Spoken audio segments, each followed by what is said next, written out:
बच्चों नमस्कार। आज एक बार फिर से हम लोग समांतर श्रेणी के बारे में पढ़ेंगे। पिछली वीडियो में मैंने 5.1 के आपको 2 सवाल समझाए थे। आशा करती हूँ कि आपको समझ में आ गए होंगे। इस बार फिर से मैं 5.1 एक्सरसाइज ही ले रही हूँ और उसके कुछ सवाल आपको समझाऊंगी। इन्हें आप अच्छे से समझिए। समांतर श्रेणी बहुत सरल यूनिट है, जिसको आप अच्छे से तैयार कर लें तो अच्छे मार्क्स ले सकते हैं इसमें। तो इसका 5.1 का क्वेश्चन नंबर जो मैंने पहला वाला छोड़ दिया था आपको, इसलिए छोड़ दिया था क्योंकि वो थोड़ा भाषा में सवाल था। तो मैं सोच रही थी पहले आपका कॉन्सेप्ट क्लियर हो जाए, फिर हम आपको ये वाले सवाल समझाएंगे। तो इसमें क्वेश्चन नंबर 1 का फर्स्ट पार्ट है, प्रत्येक किलोमीटर के बाद टैक्सी का किराया जबकि प्रथम किलोमीटर के लिए 15 है और प्रत्येक अतिरिक्त किलोमीटर के लिए किराया 8 है। इसमें आपको बताना क्या है कि ये जो सवाल हम हल करेंगे तो क्या यह हमारी समांतर श्रेणी बनेगी या नहीं बनेगी। ठीक है, तो हम देख लेते हैं इसको।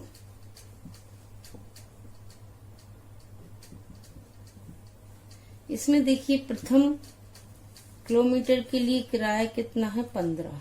तो A1 क्या हो जाएगा हमारा, यानी कि पहला पद हो जाएगा 15। अब अतिरिक्त किलोमीटर के लिए किराया कितना है 8।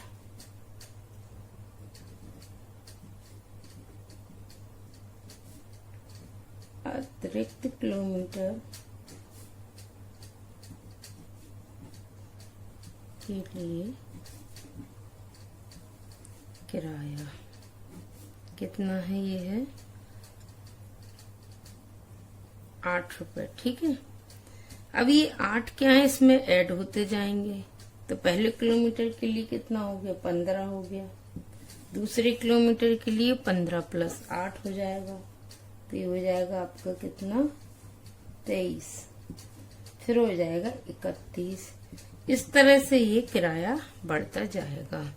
अब हमें ये देखना है कि ये जो निकल के आया है हमारे पास किराया, हर ये 1 किलोमीटर का किराया है, ये 2 किलोमीटर का किराया है, ये 3 किलोमीटर का किराया है। तो ये क्या समांतर श्रेणी बनी है?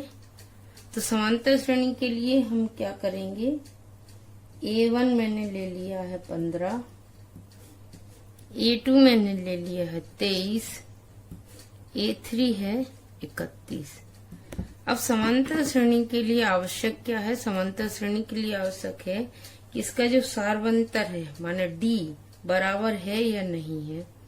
तो हम इसमें D निकालेंगे। तो D निकालने का फॉर्मूला क्या होता है, A1 माइनस A2, यानी 23 माइनस 15, तो ये हो जाएगा 8। अब फिर से हम D निकालेंगे। अब किन के बीच में निकालेंगे, इन दोनों पदों के बीच में, यानी A3 माइनस A2, तो ये हो जाएगा 31 माइनस 23, तो ये भी 8 है। तो हम क्या लिख सकते हैं, अतः D समान है, इसलिए यह एक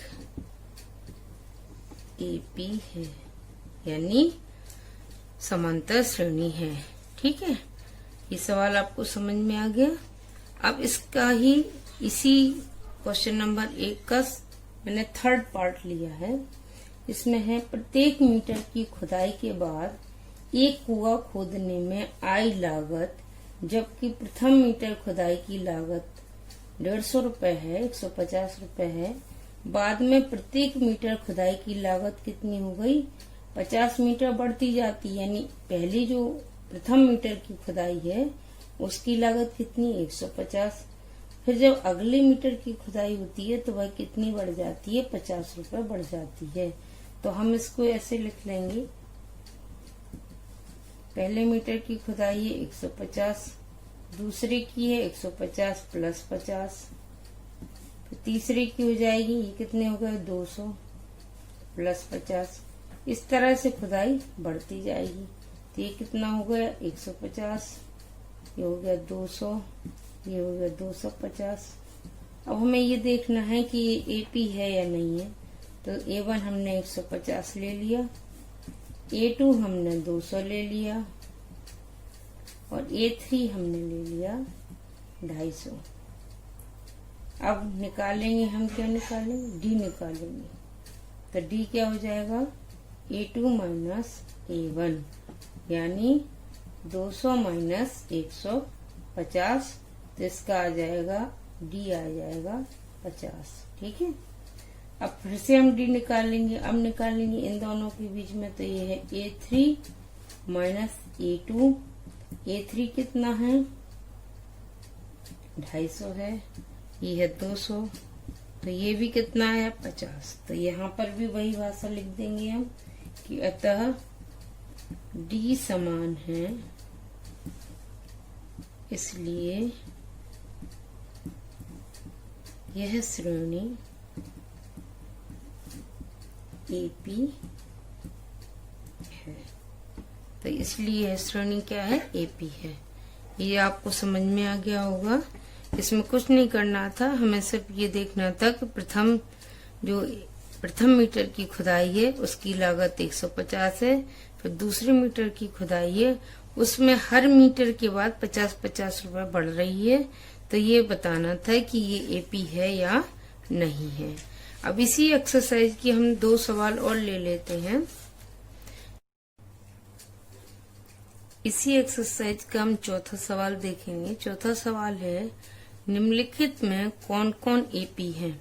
यदि कोई AP है तो इसका सारवंतर ज्ञात कीजिए और इनके 3 और पद ज्ञात कीजिए। ठीक है। अब इसमें जो हमारी सीरीज दी गई है वो दी गई है 2, 4, 8, 16। इसको हम मान लेते हैं कि माना कि A1 हमारा क्या है? 2 है, A2 हमारा 4 है, A3 हमारा 16 है, 8 है सॉरी, और A4 हमारा 16 है। ठीक है।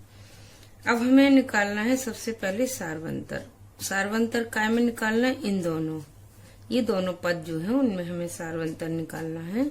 तो इसको हम अपनी सुविधा के लिए D1 मान लेंगे। तो D1 बराबर क्या हो जाएगा? A2 minus A1। A2 का मान कितना है? 4 और A1 का मान है 2। तो इस प्रकार से हम D1 क्या निकाल लेंगे? D1 निकाल लेंगे हम। D1 का मान आ गया 2। अब देखिए, इसको हमने D2 मान लिया। D2 क्या हो जाएगा? A3 minus A2। अब A3 कितना है? 8 और A2 है 4। तो इस प्रकार से इसका मान कितना आ गया? इसका मान आ गया 4। अब हम आगे निकालेंगे D3। D3 के लिए A4 माइनस A3। A4 कितना है? 16 और A3 है 8। तो ये आ गया 8, यानी जो D1 का मान 2 आ गया, D2 का मान 4 आ गया और D3 का मान 8 आ गया। ये देखिए तीनों अलग अलग हैं, जबकि हमारी AP की परिभाषा क्या है कि ऐसी सीरीज जिसके पदों के बीच में सारवंतर समान हो वही AP कहलाती है। तो हम क्या लिख देंगे कि चूंकि D1, D2, D3 के मान अलग अलग हैं, इसलिए यह श्रेणी AP नहीं है। अब देखिए इसी क्वेश्चन नंबर 4 का 4th पार्ट है। इसमें सीरीज दी गई है -10, -6, -2 और 2। इसमें हम मान लेंगे कि माना कि A1 है आपका -10, A2 है -6, A3 है -2 और A4 है 2। ठीक है। अब इसमें D1 कैसे निकलेगा? D1 निकलेगा A2 माइनस A1, यानी -6 माइनस, अब देखिए ये A1 जो है वो माइनस का है तो -10 अंदर आ गया, तो हो जाएगा -6 + 10 बराबर 4।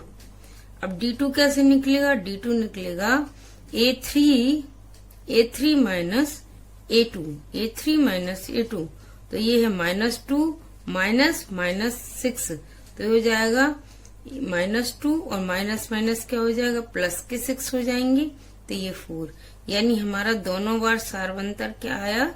समान आया। तो हम लिख देंगे चूंकि सारवंतर समान है इसलिए यह AP है। अब यदि यह AP है तो इसके अगले 3 पद और निकालने हैं। तो अगले 3 पद कौन से होंगे? चूंकि हम A4 तक हमारे पास दी हुई है सीरीज, A1, A2, A3 और A4 का मान दिया गया है, तो हम A5 निकालेंगे। A5 कौन से सूत्र से निकलेगा? A5 निकलेगा A1 प्लस 4D से। A1 का मान है -10, 4 यहाँ पर रख दिया है, D का मान रख दिया है, तो ये होगा 4 चौको 16, तो -10 प्लस 16 यानी कि -10 और प्लस के 16, तो ये आपस में घट जाएंगे, तो ये आ जाएंगे 6, यानी A5 का मान कितना आ गया? 6। अब A6 देखिए, A6 का मान कैसे निकलेगा? A1 plus 5D।